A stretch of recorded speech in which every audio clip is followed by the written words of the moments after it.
On this channel, $1 Million Made Easy, we love to run numbers, and we use the historical returns for the S&P 500 because we believe the next future is not going to be any worse or any better than what's happened in the last 100 years.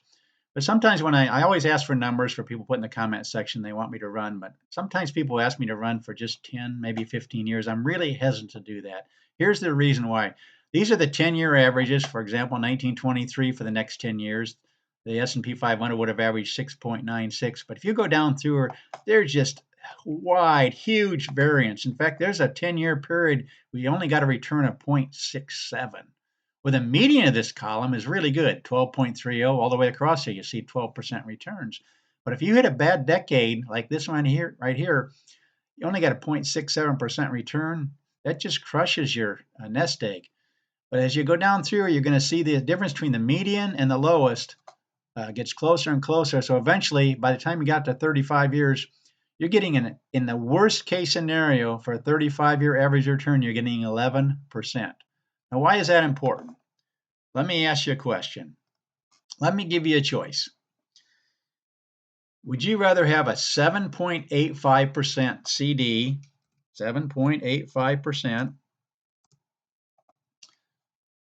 set the average here real quick. So you're going to get 7.85% every year. We're going to look at a dollar amount in just a second. Would you rather have a 7.85% return guaranteed for 35 years or be in the S&P 500 over the last 100 years and the worst case scenario for that 35-year period?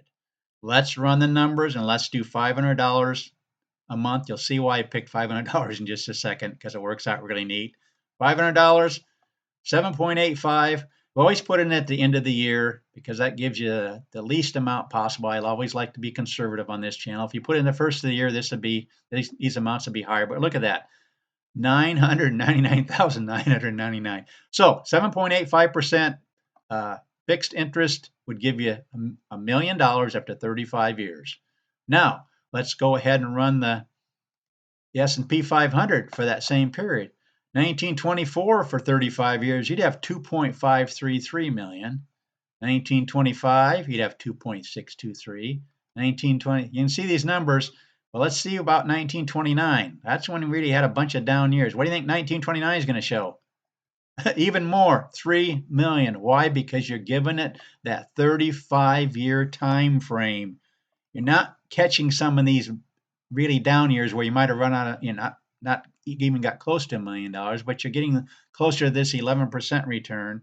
And watch, if we run this for every single year, this is going to give us the worst case scenario. You would have thought it was 1929 with 3 million.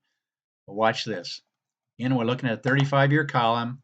Over that 35 years, $500 a month, you'd be putting in $210,000.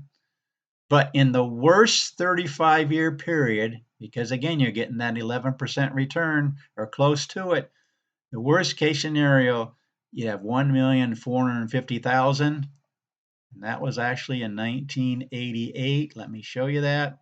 1988. I can see with my bifocals here. There it is right there. Again, you hit these down years, and anyway, you'd still end up with $1.45 million instead of $999,000 if you had 7.85. Which would you rather have, a 7.85 return, or this is the worst case scenario in the 35-year stretch in the S&P 500? The median, if you go down through this column, would be $2 million. I just wanted to show you the importance of being in it for the long run. The S&P 500, even in the worst case scenario over a long period of time, beats the heck out of a 7.85% CD. I mean, let's just do one more thing. Let's see if we went up to a 9% CD. Just got my curiosity up. Set the average at 9%. You'd have 1.294 after 30 years. But again, which would you rather have? The worst case scenario last 100 years or a 9% CD? Again, hopefully these numbers make sense to you. Please consider subscribing. We run all kinds of numbers on this channel. We got well over 100 videos with people asking me different numbers to run. Ask me the numbers you want me to run for you, and we'll do that for you.